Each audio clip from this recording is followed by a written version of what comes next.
లేదు, మాకు ఫ్రిడ్జ్ లేదు, టీవీ లేదు, ఇల్లు లేదు, ఉద్యోగం లేదు, గర్భఫలం లేదు, ఇయే ప్రార్థనలు. కానీ ప్రభు అంటున్నాడు, మీరు అడగక మునిపే మీ అక్కర్లన్నీ నాకు తెలుసు అంటున్నాడు.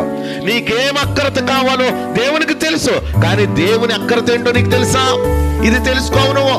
దేవునికి కావాల్సింది ఏంటంటే నశించిపోతున్న నీ భర్త, నశించిపోతున్న నీ ఇరుగు పొరుగు వారు, నశించిపోతున్న నీ భార్య, నశించిపోతున్న నీ బిడ్డలారా.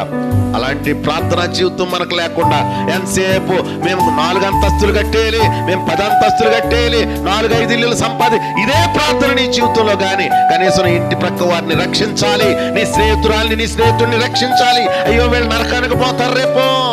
మనందరం ఒక దినాన్ని ఈ భూమిని విడిచిపెట్టవలసిందే. ఎక్కడి నుంచి వచ్చామో మరలా అక్కడికి వెళ్ళవలసిన వారమే. అక్కడికి వెళ్లే ముందు కనీసం నీ తోటి స్నేహితుడినైనా రక్షించుకోగలుగుతున్నావా? ఉందా అలాంటి వ్యక్తి మన జీవితాల్లో? అలాంటి